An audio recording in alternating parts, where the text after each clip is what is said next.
Sebagai makhluk sosial, kita tidak bisa hidup sendiri, dan kita punya kecenderungan untuk membentuk atau masuk ke dalam sebuah kelompok yang kita anggap nyaman sebagai rumah atau bahkan sebagai tempat yang memberi keuntungan kepada kelompok dan imbasnya juga kepada kita.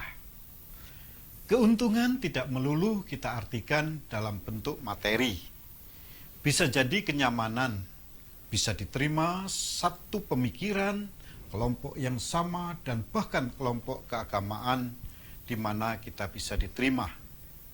Setiap orang berbeda satu dengan yang lain ketika memasuki sebuah komunitas, apapun itu namanya dan latar belakangnya. Namun yang pasti, di dalam kelompok tersebut kita ingin berkontribusi, baik untuk menunjang keberlangsungan komunitas kita, atau kita hanya ingin bergabung sebagai penggembira. Begitupun dalam komunitas kerja, di mana kalau kita ada di dalamnya, pastilah kita diharapkan untuk turut memberi kontribusi dengan berbagai tujuan. Biasanya hal ini sudah diatur melalui manajemen yang ditata dengan baik, supaya setiap orang di dalamnya secara maksimal bisa memberikan kontribusi untuk keberlangsungan kelompok kerja tersebut. Kontribusi tersebut dalam bentuk apa? Bisa tenaga, keahlian, keterampilan, ide-ide baru, dan bahkan loyalitas masuk sebagai bentuk kontribusi.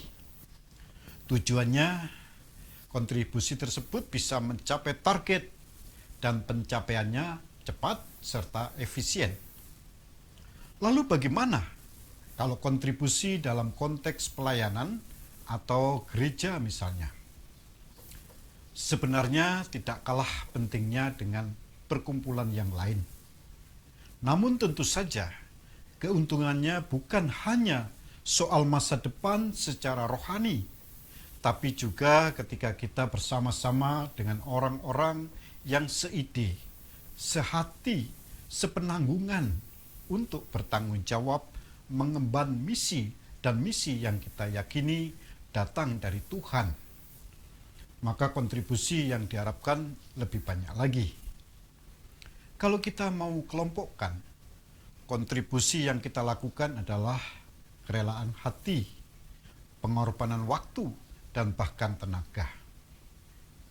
Apa yang menjadi pengikat dalam kelompok ini?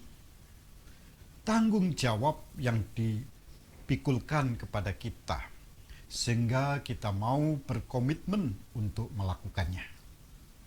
Berikutnya adalah kontribusi dalam bentuk keahlian, di mana kita memberikan keahlian dan bahkan profesionalitas yang kita miliki untuk dicurahkan sepenuhnya bagi perkembangan kelompok komunitas yang kita ikuti tersebut. Dalam komunitas rohani ini, penguatnya selain berharap dari Tuhan yang mempunyai pelayanan itu sendiri, tapi juga kontribusi setiap orang yang ada di dalamnya sangat diharapkan. Rasul Paulus memberikan gambaran yang sangat baik mengenai kontribusi setiap individu yang diumpamakan dengan tubuh. Dalam kitab 1 Korintus pasal 12 ayat 27, artinya semua orang dalam kelompok itu sangat penting.